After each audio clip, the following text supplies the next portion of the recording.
Hey YouTube, it's Maddie, the Emptiness Scrapper. Welcome to my channel. I'm so glad you stopped by.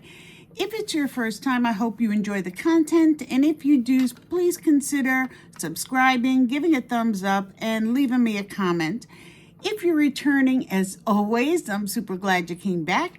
Today I'm coming with you with a video about electronic die cutting machines. And if you are thinking about investing in, and it is an investment, an electronic die cutting machine, maybe you're interested in hearing what I have to say. So there's a few things to think about when you are choosing which machine you want to bring into your craft room. One of the things is, what kind of crafts do you like to do? If you like to make 3D boxes, bags, little cute purses, whatever that is, that generally takes a large footprint machine. And that's not what I have here. I don't make those kinds of projects. But if you do, something to think about. But if you're generally a card maker, and I am also a scrapbooker, but I do not generally die cut for 12 by 12, 12 by 12 pages. My die cutting is generally for my cards. And my cards are usually either 5 by 7 or the A2 4¼ by 5½. So the first machine I brought into my craft room was this Gemini. And I brought in this Gemini after watching numerous videos. And finally, I came to a decision after I've been paper crafting since 2007. So I brought this in not too long ago, a few years though, several years. And it took me a long time to decide. And one of the crafters that I value the most regarding their recommendations, now I have broadened my spectrum, but at that time, Jennifer McGuire. And I still recommend her, but as any YouTuber, do your research across the board, because lots of people have good, valuable opinions. So Jennifer McGuire, at the time I purchased this was her recommendation. Soon as I got it, of course, she came out with a video, and I mean just a few months later, recommending the Griffin Empress. And she has the full-size machine, which is larger than the Junior, and too large for me in my teeny tiny craft room, and I don't really have a use for a machine that size. So after several years, I added this Empress, and I'm not sorry I did, and I'm glad I have them both, and I do use them both. So I'm going to talk to you a little bit about these machines, what I like about them, what I don't like about them, and how they compare. And when you have all that information, hopefully it'll help you decide if you want to bring one of these into your craft room. So first off, you can see the size difference, and the plates are a different size. So the Gemini Junior has plates that are 9 by 6, and the little Griffin, I need my both hands. The little Griffin has plates that are 7½ by 4¼ So that's how they compare. So since I do enjoy making 5 by 7 cards, I do need the Gemini Junior size machine. However, and the only reason you would need this is if you're going to use a full cover plate or some large embossing folders, and I do use both. But for about 90% of my crafting, I can use this cute little lightweight small footprint Griffin Mini with these little plates, and it does just fine. So I'm going to put Anna Griffin aside and talk about the machines one at a time. So this thing is light as a feather. I don't remember, I think it's like 7 pounds, something like that. Gemini Junior is quite heftier. So I am going to demonstrate both machines one at a time. Well, first let me put this back again, because one of the things about the Gemini Junior, which is worrisome for almost everybody who uses it, is the plates. So if any one of you have used a die cutting machine before, either manual or electronic, the main concern is the plates, and do they warp? And do they warp to the point where you cannot use them any longer? And for that, the Gemini Junior was notorious. Even Jennifer McGuire, the queen of paper crafting, has a video, or even more than one video, on unwarping your plates or utilizing certain sandwiches that will cut down on plate warping. Tons of information out there from many YouTubers, including me, about saving your Gemini plates. So this is the sandwich I use, and spoiler alert, I don't use Gemini plates. They are notorious for warping. This, however, is a Sizzix plate, which is the plate I've been using since I got this machine. There you are, flat as a pancake. One of the tricks to that is using your magic mat, and this is available only through scrapbook.com. This also is my original magic mat. This does warp on me, and I use my heat tool to flatten it back out. And I do have backups for all of my plates, but I haven't actually used them. Most of the time, I need a shim with this sandwich. And what I use is this most of the time. You can use whatever you see fit, or whatever gives the proper tension to your particular machine. This is a magnet that came with a waffle flour die. So it's made for storage. I have my own storage system. And so that's what I use. I think it gives the perfect amount of pressure for almost everything that I use in my little Gemini. Here are the plates that I don't use that came with the Gemini. The metal shim, that may be useful, I don't know.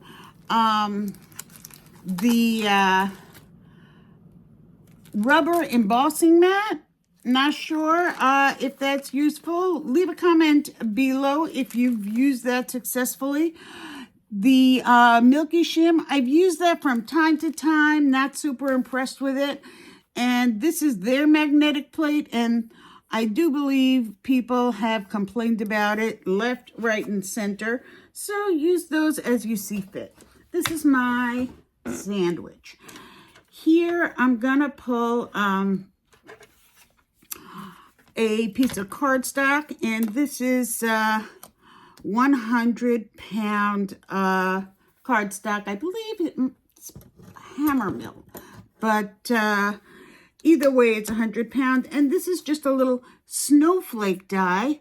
I thought a snowflake may be nice for this time of year, and actually I'm going to put that at the top so that we could probably get another cut from the Mini Empress. But I picked it because it's festive for a holiday that we're approaching right now, and also because it's relatively intricate. So let's put that sandwich together. And again, it's the 2 Sizzix plate, a magnet, and the magic mat. I don't remember if I told you the magic mat is something that scrapbook.com sells. They have it pretty much all the time. They also have a magnetic mat, which I have not had luck with, but I will be trying again. So here we go. We just put it through the machine. I believe there is a Lazy Susan available for this machine. I don't find the need. As you can see, I can feed it in with one hand and retrieve it with the other. Pardon my words are hard. Goodness. So that's what the cut looks like. I don't know if you can see. It did cut all the way through, I believe. So I'm going to pull that die off and see if I can take out that snowflake.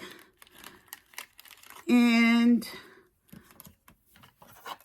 let's see if I can show that to you in a way that you can see it easily.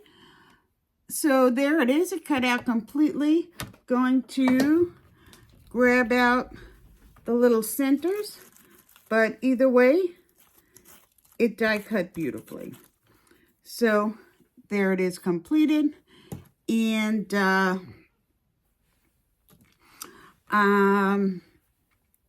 that is what works for me. I do love this machine now that I have a sandwich that works. And if you are a 5x7 card maker, I would recommend this highly, especially if you're someone like me who is maybe getting on in years somewhat, so to speak, and does not have a whole bunch of strength or dexterity. And I did try, as I mentioned, I did try a manual machine. I had no idea, none whatsoever,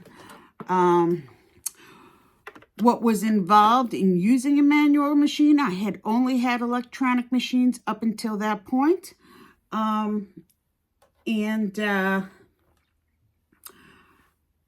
It's not for me. I cannot do it.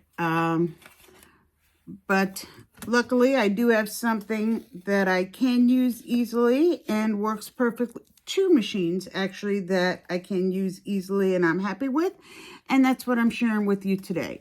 Okay, so this is the sandwich that I use for my Anna Griffin machine. And as I said, it is a 7.5 by 4 1/4, so much smaller footprint.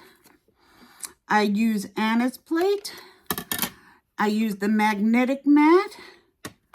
And I use Anna's plate again. So that's 2 A plates and a B plate. That's all she wrote.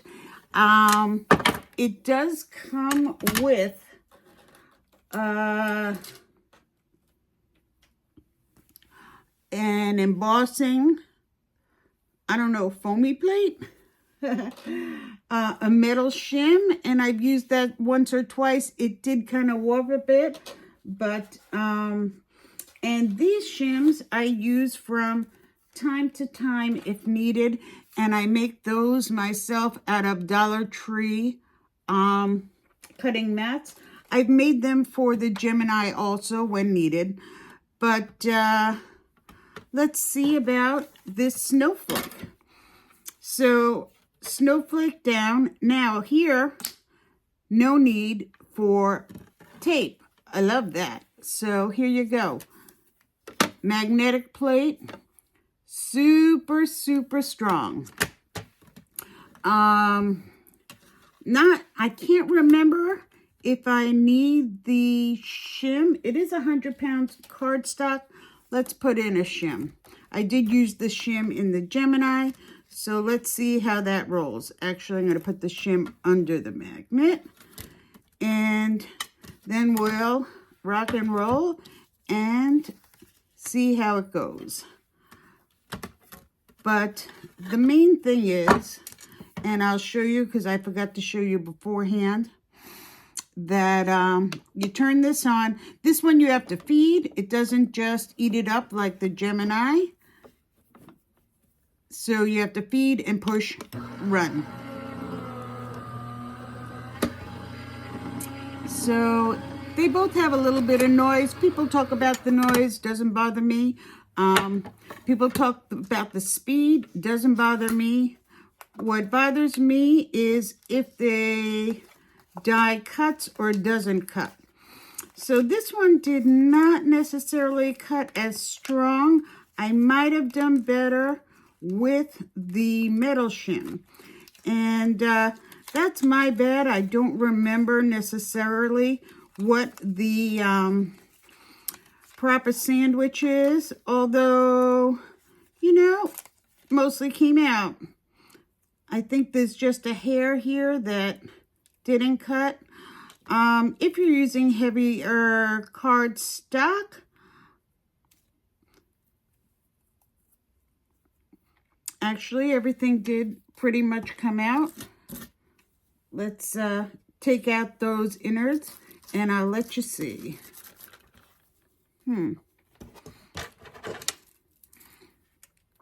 Yeah, here they go. I'm going to try it again also with the metal shim. As I said, I use that from time to time. It might have also just worked better if I put it through twice. Anyone who has experience with die cutting machines knows, but this is a relatively intricate die, and you can see it cut out just as well. Here they are together. They both cut beautifully. So we'll do a quickety-quick second run with a larger shim. I actually have several of those shims, and it is a relatively intricate die, so I probably should have used the metal shim right away, but here we are. If you've ever used a die cutting machine, you know that you sometimes have to play with your plates. But regardless of playing with my plates, trying different sandwiches, the fact that I have to never use tape and to, I guess, almost never, because I can't say never, replace my plates. There are times that